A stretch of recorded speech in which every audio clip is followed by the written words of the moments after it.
Next question है student, Buddha ने dash में ज्ञान प्राप्त किया। तो बुद्ध ने जो ज्ञान प्राप्त किया था उस जगह का नाम हमें बताना है। तो इसका करेक्ट आंसर हमारा रहेगा बी, बोध गया। बुद्ध को हमें पता है 6 वर्ष की कठिन तपस्या जब उन्होंने की थी तो फल्गु नदी के तट पर बोध गया में उन्हें ज्ञान की प्राप्ति हुई थी। ठीक है। और बोध गया कहाँ पे है भाई? बोध गया बिहार के अंदर एक तीर्थ स्थल है। और बुद्ध का जन्म पूछें तो बुद्ध का जन्म हुआ था 563 ईस्वी पूर्व, और जो महानिर्वाण था वो उनको मिला था 483 ईस्वी पूर्व। ठीक है। तो ये कुछ थोड़ी सी इंपॉर्टेंट इन्फॉर्मेशन भी मैं आपको साथ साथ बता रही हूँ, तो ये आप ध्यान रखिए। और महात्मा बुद्ध की बात करें तो 29 वर्ष की अवस्था में उन्होंने घर त्याग दिया था ज्ञान प्राप्ति के लिए, मोक्ष के लिए आप कह सकते हो। और जब उन्होंने घर त्यागा था तो उस घर त्यागने की प्रक्रिया को महाभिनिष्क्रमण के नाम से जाना जाता है। नेक्स्ट देखिए, भगवान गौतम बुद्ध के जीवन काल में प्राचीन भारत में कितने महाजनपद या महान राज्य मौजूद थे? तो इसकी अगर हम बात करें तो करेक्ट ऑप्शन हमारा यहाँ पे रहेगा 16। 16 जनपद होते थे स्टार्टिंग में, 16 महाजनपदों का उदय हुआ था। ठीक है। और उस 16 महाजनपद में एक बार मैं आपको बता देती हूँ, काशी है, अंग है, कौशल, वत्स, मगध, वंजी, मल, मत्स्य, कुरु, चेदी, कंबोज, गंधार, पांचाल, अवंती और था भाई सूरसेन था, अश्मक था। ये वो 16 महाजनपद थे उस टाइम के। ठीक है। नेक्स्ट क्वेश्चन पे आते हैं, क्वेश्चन नंबर 38। ठीक है।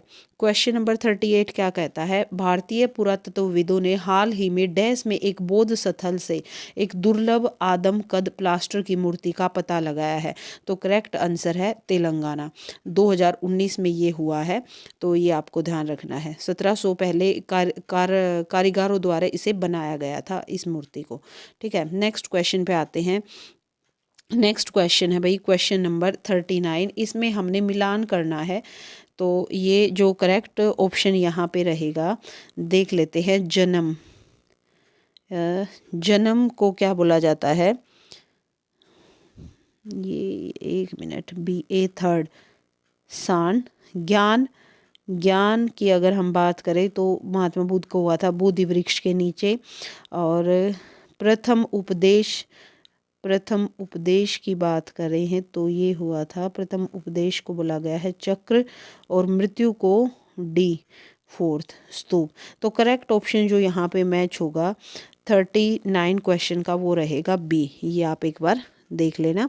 नेक्स्ट पे हम आते हैं। नेक्स्ट क्वेश्चन हमारा है, बुद्ध और महावीर निम्नलिखित में किस महाजनपद में आते थे? दोनों की अगर हम बात करें तो यहाँ पे देखिए, जो महावीर स्वामी थे वो हमें पता है जैन धर्म के अंतिम तीर्थकर थे। इनका जन्म कब हुआ था? 540 ईस्वा पूर्व, कुंडग्राम वैशाली में। तो ये वंजी महाजनपद के अंतर्गत आते थे दोनों ही।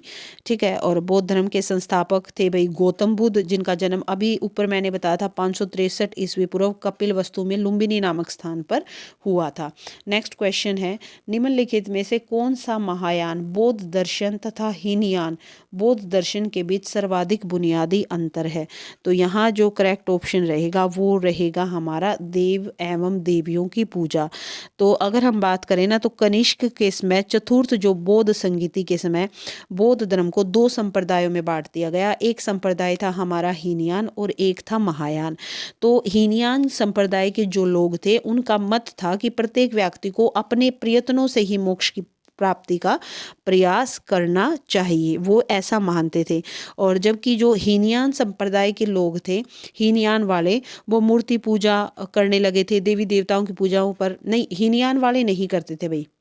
हीनयान संप्रदाय के लोग मूर्ति पूजा और देवी देवताओं की पूजा पर विश्वास नहीं करते थे। जबकि जो महायान संप्रदाय के लोग थे उन्होंने बुद्ध को देवता के रूप में स्वीकार करते हुए उनकी पूजा करना आरंभ कर दिया था। ठीक है। तो ये चीज़ आपको ध्यान रखनी है। नेक्स्ट आते हैं 42 पे। क्वेश्चन नंबर 42 है, मोहम्मद पैगंबर का जन्म कहाँ हुआ था? तो मोहम्मद पैगंबर का जन्म अगर हम बात करें मक्का में हुआ था। सभी को पता है कौन थे मोहम्मद पैगंबर? इस्लाम धर्म के संस्थापक थे हजरत मोहम्मद। कौन थे भाई? हजरत मोहम्मद थे। और इनका जन्म अगर हम बात करें तो 570 ईस्वी मक्का में हुआ था इनका जन्म। और हजरत मोहम्मद को 610 ईस्वी में मक्का के पास एक हीरा नामक गुफा में उनको ज्ञान की प्राप्ति हुई थी। ठीक है, तो ये आपको ध्यान रखना है। नेक्स्ट करते हैं, बिंबिसार और अजात शत्रु संरक्षक थे। किसके संरक्षक थे ये? तो यहाँ पे करेक्ट ऑप्शन है इनमें से कोई भी नहीं। बिंबिसार और अजात शत्रु बौद्ध धर्म के संरक्षक थे, ये आपको ध्यान रखना है। ठीक है, नेक्स्ट आते हैं क्वेश्चन नंबर 44 पे। क्वेश्चन नंबर 44 है, मौर्य राजवंश का प्रथम शासक कौन था? तो मौर्य राजवंश का शासक था भाई चंद्रगुप्त मौर्य। इन्होंने मौर्य साम्राज्य की जो स्थापना की थी वो 322 ईस्वी पूर्व की थी।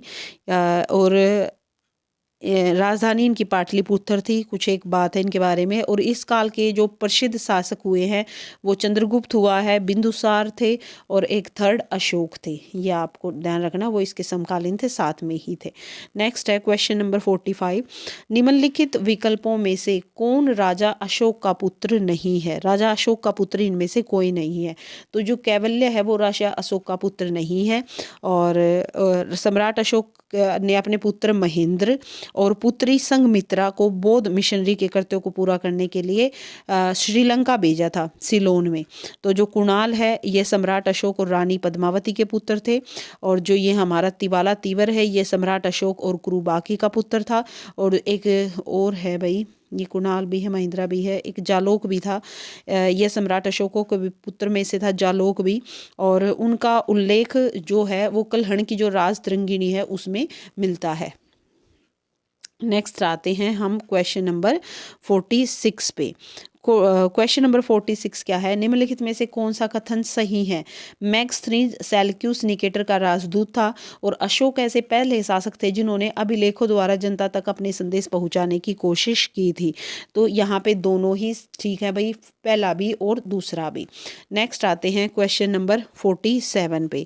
क्वेश्चन नंबर 47 क्या है? यूनानियों द्वारा निम्नलिखित में से किस भारतीय राजा को अमित्रोचेटस अर्थात दुश्मनों का संहार करने वाला राजा कहा जाता है? तो भाई किसको कहा जाता है? वो बिंदुसार को कहा जाता है। ठीक है, बिंदुसार चंद्रगुप्त मौर्य का पुत्र था, ये आपको ध्यान रखना है। और जब चंद्रगुप्त मौर्य की मृत्यु हुई थी तो उसके पश्चात बिंदुसार ही गद्दी पर बैठा था। और बिंदुसार के दरबार में डायमेकस नामक दूत आया था, ये भी आपने ध्यान रखना है। कई बार पूछ ले क्या था उस दूत का नाम, तो उसका दूत का नाम था भाई डायमेकस। ठीक है, नेक्स्ट क्वेश्चन देखते हैं। अशोक द्वारा नियुक्त किए गए धर्म महामात्रों के कर्तव्यों का उसके निम्न अभिलेखों में उल्लेख हुआ है। तो यहाँ पे 48 क्वेश्चन का जो करेक्ट ऑप्शन रहेगा वो रहेगा पहला और दूसरा दोनों। नहीं, पहला और दूसरा नहीं भी, पहला और तीसरा। पहला और तीसरा मतलब पंचम शिलालेख और षष्ठ शिलालेख। ठीक है, ये आपको ध्यान रखना है। अशोक के शिलालेखों की संख्या पूछ ले तो भाई 14 है। और पांचवें और छठे शिलालेख में धर्म महामंत्रों के कर्तव्यों का उल्लेख हुआ है। और अशोक के शिलालेखों की खोज कब हुई थी? 1750 में ईस्वी में टी पैंथलेर ने की थी। ठीक है, ये भी आपको ध्यान रखना है। क्वेश्चन नंबर 49 पे आते हैं। 49 है, एक मिनट भाई, एक मिनट। यह एक बड़ा सुंदर शहर है और चारों ओर से विशाल दीवारों से घिरा है। इसमें 570 मीनारे हैं, 64 द्वार हैं, 2 और 3 मंजिलों के घर लकड़ी और मिट्टी की ईंटों से बने हैं। राजा का महल भी काष्ठ निर्मित है और पत्थरों पर नक्काशी द्वारा अलंकृत है। बाघों और पक्षियों को रखने के लिए निर्मित बाड़ों से ये घिरा है। तो जो यह विवरण दिया गया है ये किसका दिया गया है? यह पाटलिपुत्र नगर के बारे में दिया गया है। और जो यह विवरण दिया गया है ना, ये राजदूत मैक्सथनीज द्वारा लिखित पुस्तक इंडिका में किया गया है। ये जो विवरण है ये इंडिका नामक पुस्तक से में किया गया है जो कि मैक्सथनीज ने किया था। और पाटलिपुत्र नगर की स्थापना सम्राट अजातशत्रु के उत्तराधिकारी उद्यानी ने की थी। ये भी आपको ध्यान रखना है, एक दो कुछ एक्स्ट्रा इन्फॉर्मेशन है। फिर है भाई चंद्रगुप्त मौर्य डैश था। तो चंद्रगुप्त मौर्य अशोक का दादा था। ठीक है, चंद्रगुप्त मौर्य की गणना सभी को पता है भारत के महान शासकों में की जाती है। और वह भारत का प्रथम ऐतिहासिक सम्राट था जिसने मौर्य वंश की स्थापना की थी। अगर हम उत्तराधिकारी की बात करें तो चंद्रगुप्त का उत्तराधिकारी हमारा बिंदुसार हुआ है और बिंदुसार का उत्तराधिकारी अशोक महान था।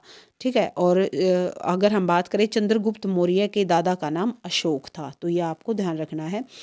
क्वेश्चन नंबर 51 है, गौतमी पुत्र श्री शतकर्णी डैश वंश के राजा थे। तो ये सातवाहन वंश के राजा थे। क्वेश्चन नंबर 52, निम्नलिखित में से किस इंडो बैक्टीरियाई शासक ने भारत में यूथिडेमिड साम्राज्य की नींव रखी थी? तो ये लिखी थी भाई यूथिडेमस टू ने। ठीक है, इतना ही आप याद रखिए। नेक्स्ट क्वेश्चन है क्वेश्चन नंबर 53, प्राचीन भारत के राजा कनिष्क निम्नलिखित में से किस राजवंश से संबंधित थे? तो कनिष्क जो था वो कुषाण वंश से संबंधित था। कनिष्क का संबंध कुषाण से था और कुषाण वंश का संस्थापक था कुजुल कडफिशेष। ठीक है, यह आपको ध्यान रखना है। और नेक्स्ट क्वेश्चन पे आते हैं, अश्वघोष जो राजा डैश के दरबार में रहता था उसने बुद्ध चरित लिखी। तो अश्वघोष जो राजा कनिष्क के दरबार में रहता था, अश्वघोष कुषाण नरेश कनिष्क के समकालीन बौद्ध महाकवि और दार्शनिक थे। तो ये कनिष्क के राजकवि भी थे और इन्हीं के द्वारा रचित बुद्ध चरितम जो कि संस्कृत का एक महाकाव्य है लिखा गया था। और उसके अलावा जो इनकी अन्य कृतियाँ थी वो थी जैसे सौंदरानंद नंद काव्यम और शारीपुत्र प्रकरणम। ये आपको एक दो इनकी कुछ अन्य कृतियाँ हैं जो ध्यान रखनी है। नेक्स्ट आते हैं हम क्वेश्चन नंबर 55 पे, कनिष्क महान जो डैश राजवंश के तुर्शक सम्राट थे उन्होंने गांधार स्कूल की यूनानी बौद्ध कला को प्रोत्साहन दिया। तो ये किसने दिया था? कुषाण ने। ठीक है, कनिष्क कुषाण वंश का सबसे प्रतापी शासक हुआ है। नेक्स्ट आते हैं क्वेश्चन नंबर 56 पे। 56 क्या है? भरमौर में सबसे बड़ा मंदिर कौन सा है जो हिमाचल प्रदेश में गुप्त युग के बाद का हिंदू मंदिर है? तो ये है हमारा लक्षणा देवी मंदिर, जो कहाँ है? जो हिमाचल प्रदेश में गुप्त युग के बाद हिंदू का मंदिर है। और यह देवी दुर्गा के महिषासुर मर्दनी रूप से समर्पित है। 7वीं शताब्दी के उत्तरार्ध का यह मंदिर है और भारत में सबसे पुराने अवशिष्ट लकड़ी के मंदिरों में से यह मंदिर एक है, लक्षणा देवी मंदिर। नेक्स्ट देखिए, विक्रमादित्य की उपाधि किसने धारण की थी? तो विक्रमादित्य की उपाधि किसने धारण की थी? क्वेश्चन बहुत इम्पोर्टेंट है। ये की थी चंद्रगुप्त सेकंड ने, जो कि गुप्त वंश के स्थापना श्री गुप्त ने की थी, इसका हमें पता है। और इसी राजवंश का जो सबसे प्रतापी राजा था वो था चंद्रगुप्त द्वितीय। क्लियर है? चंद्रगुप्त द्वितीय ने विक्रमादित्य की उपाधि धारण की थी। और समुद्रगुप्त, एक क्वेश्चन पूछा जाता है भाई भारत का नेपोलियन किसे कहा जाता है? तो यहाँ में समुद्रगुप्त को भारत का नेपोलियन कहा जाता है। नेक्स्ट है, गुप्त वंश 320 से 540 के शासन के दौरान कुतुब मीनार के नज़दीक लौह स्तंभ पर किसका अधिकार है? तो ये अधिकार था उस टाइम पे चंद्रगुप्त का। ठीक है, नेक्स्ट क्वेश्चन आते हैं क्वेश्चन नंबर 59 पे। दिल्ली के मेहरौली में स्थित लौह स्तंभ निम्नलिखित में से किस शासक से संबंधित है? ये भी चंद्रगुप्त द्वितीय से है। चंद्रगुप्त द्वितीय को ही अभी हमने बात की थी विक्रमादित्य के नाम से जाना जाता है। भारत का सबसे महानतम शक्तिशाली सम्राट इनको माना जाता है। और मेहरौली में स्थित जो लौह स्तंभ है वो गुप्त शासन के चंद्रगुप्त द्वितीय से ही संबंधित है। नेक्स्ट आते हैं क्वेश्चन नंबर 60 पे। दिल्ली में मेहरौली में स्थित लौह स्तंभ पर माना जाता है कि उसकी शौर्य गाथा अंकित की गई है। तो किस पे की गई है? ये चंद्रगुप्त सेकंड की ही की गई है। अभी हमने क्वेश्चन पढ़ा है, बस सेंस चेंज कर दी गई है। नेक्स्ट है, अजंता और एलोरा की गुफाएं डैश के पास है? तो भाई ये औरंगाबाद में स्थित हैं। ये अजंता एलोरा की गुफाएं जो कि बड़ी बड़ी चट्टानों को काट कर बनाई गई हैं। 29 जो गुफाएं हैं वो अजंता में और जो 34 गुफाएं हैं वो अलोरा में हैं।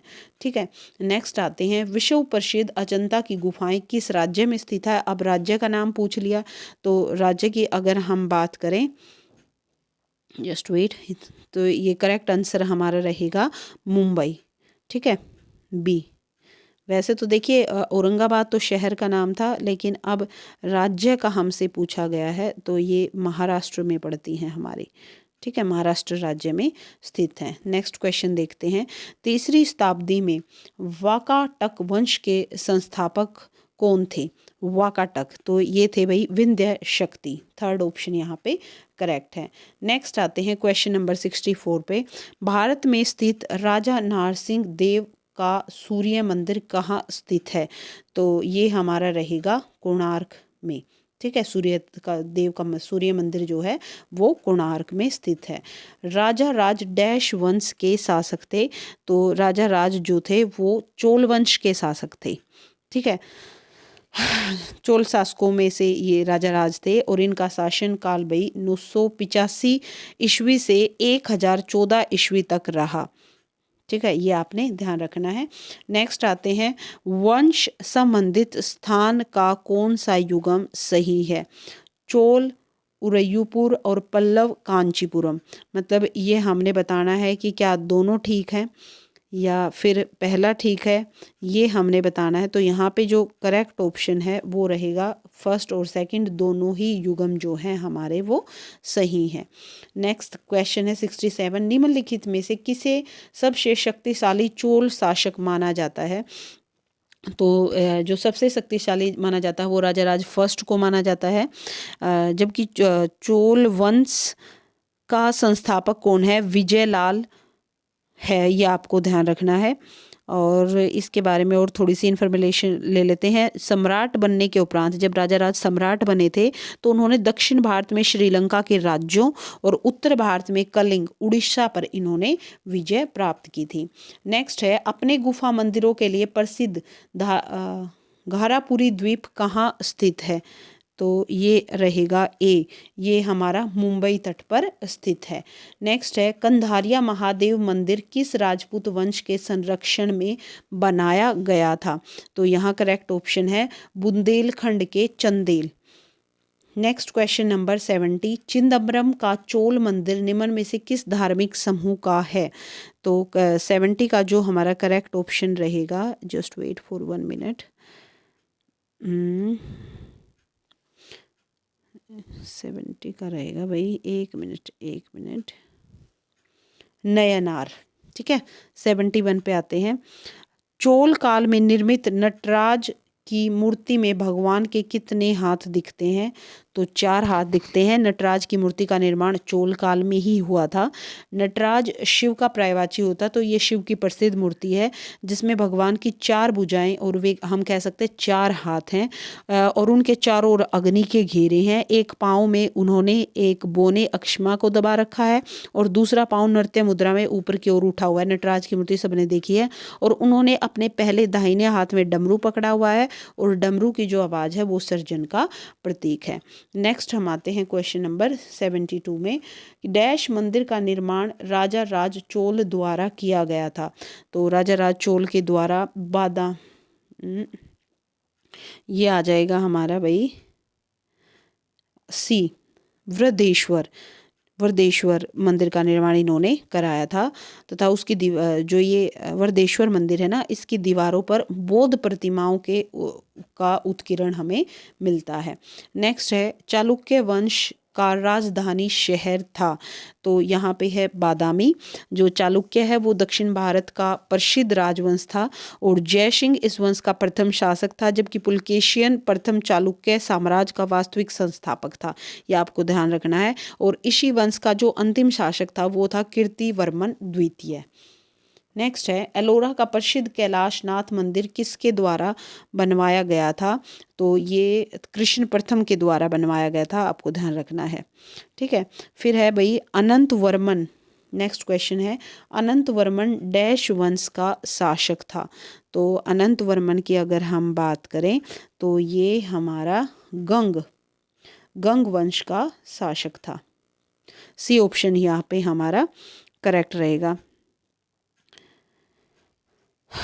गंग वंश का शासक था ये। नेक्स्ट देखते हैं, निम्न में से कौन चट्टानों को काट कर बनाई गई गुफा का उदाहरण नहीं है? तो जो कोणार्क का सूर्य मंदिर है वो चट्टानों को काट कर बनाए गए मंदिरों का उदाहरण नहीं है, क्योंकि यह मंदिर लाल बलुआ पत्थर और काले ग्रेनाइट से मिलकर बना है। और कोणार्क का जो सूर्य मंदिर है इसका निर्माण नरसिंह देव प्रथम ने 13वीं शताब्दी में करवाया था। और ये जो मंदिर है ये भगवान सूर्य देव को समर्पित है, ये भी आपने ध्यान रखना है। क्वेश्चन नंबर 77 है, राजा रानी द्वारा शासित देशों को उनकी राजधानी के साथ सम्मिलित हमने करना है। तो यहाँ पे देखिए पल्लव की अगर हम बात करें तो ये हैं कांची, चालुक्य, बादामी। थर्ड है पांडे, पांडे का रिलेशन है मदुरई। और कदम्ब, कदम्ब का रिलेशन है वैजयंती। ठीक है, तो सी ऑप्शन यहाँ पे हमारा करेक्ट है। नेक्स्ट आता है, भारत कई खूबसूरत प्राचीन मंदिरों का एक देश है। निम्नलिखित में से कौन सा मंदिर सबसे व्यापक एवं ठोस चट्टानों की खुदाई से बनाया गया वैभवशाली धार्मिक स्थलों को प्रदर्शित करता है तथा जो भारत में सबसे अनूठा व अद्भुत वास्तुशिल्प है? तो ये यहाँ पे करेक्ट ऑप्शन हमारा रहेगा 78 का करेक्ट ऑप्शन है भाई हमारा। Just wait student. A, Ellora का कैलाश मंदिर। सूर्य मंदिर कहाँ स्थित है? तो ये है, अभी ऊपर बात हुई थी, कोणार्क के अंदर है। नेक्स्ट है, नटराज की प्रसिद्ध कांसे की प्रतिमा इसका उत्तम उदाहरण है। तो ये है हमारा चोलकला। तो नटराज की प्रसिद्ध कांसे की प्रतिमा चोलकला का उदाहरण है और नटराज शिव के तांडव नृत्य का प्रतीक है। नेक्स्ट है, निम्नलिखित में से किस राजवंश ने 7वीं और 8वीं शताब्दी के दौरान कश्मीर घाटी पर शासन किया था? सॉरी, कारकोट राजवंश ने किया था भाई।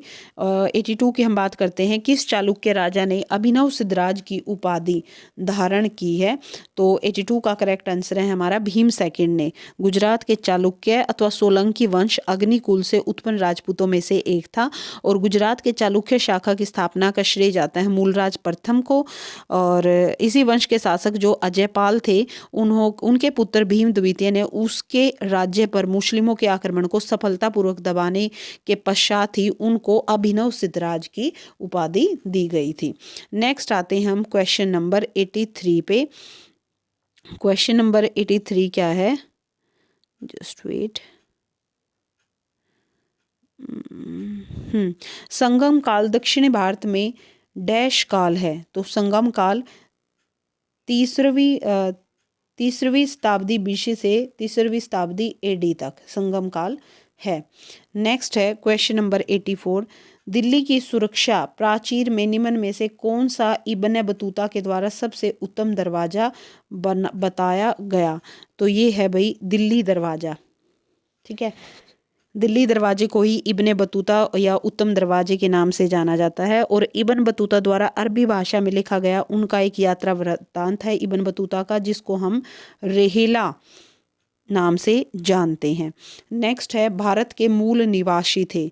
तो द्रविड़ जो थे वो भारत के मूल निवासी थे और द्रविड़ का जो रिलेशन था वो मुख्यतः दक्षिणी भारत से था और इसी मूल के लोग जो भाषा बोलते थे तमिल थी, तेलुगु, कन्नड़, मलयालम, ऐसी भाषाएं भी ये लोग बोलते थे।